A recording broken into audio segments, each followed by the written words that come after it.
ibulong o di kaya sambitin mo lamang ito ng 7 beses upang ang partner mo ay lagi siyang sunod-sunuran sa lahat ng gusto mo o anuman ang gusto mo o sasabihin mo sa kanya.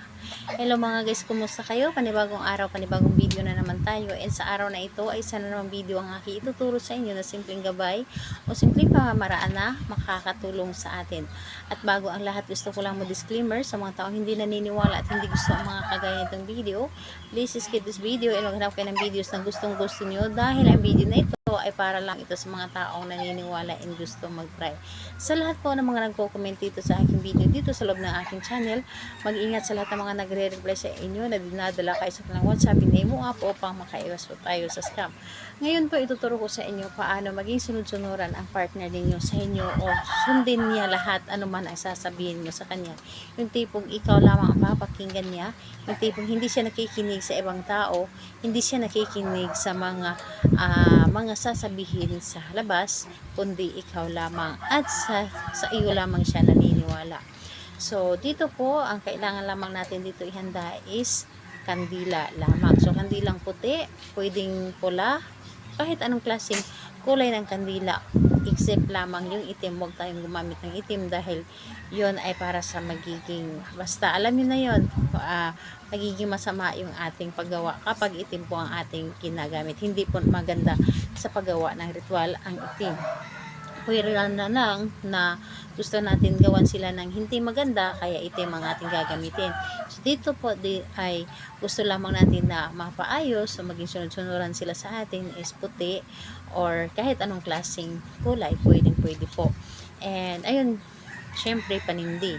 Yun lamang ang dapat nating ihanda. So, kapag ready na yung kandila, isunod mo i-ready ang inyong sarili.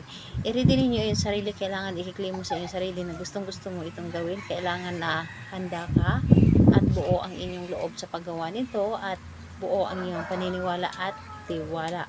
So, ayun po, kapag ready ka na at hindi ka nagdududa sa iyong gagawin, pwedeng-pwede mo na itong umpisan. So, ang gagawin mo lamang dito, sindihan mo lamang ito ang kandila.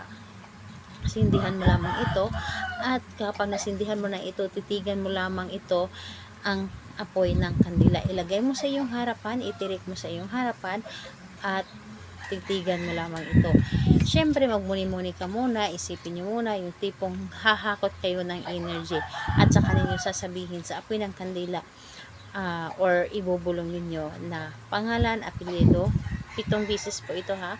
Pangalan, apelyido, lahat ng sasabihin ko, ano man ang gusto ko ay susundin mo. Pangalan, apelyido, lahat ng sasabihin ko, ano man ang gusto ko ay susundin mo. Yun po ang inyong sasabihin ng 7 ulit po. Yes po, 7 ulit mo itong gagawin.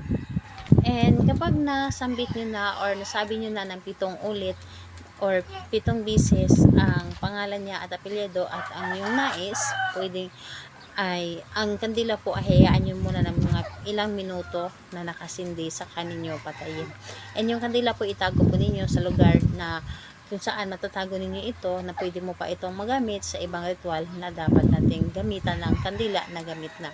So ayun po, gawin ito sa kahit anong araw at oras. Mas maganda na gawin ito sa gabi, yung tahimik na ang paligid. So salamat po sa inyo. Bye bye everyone. God bless us all.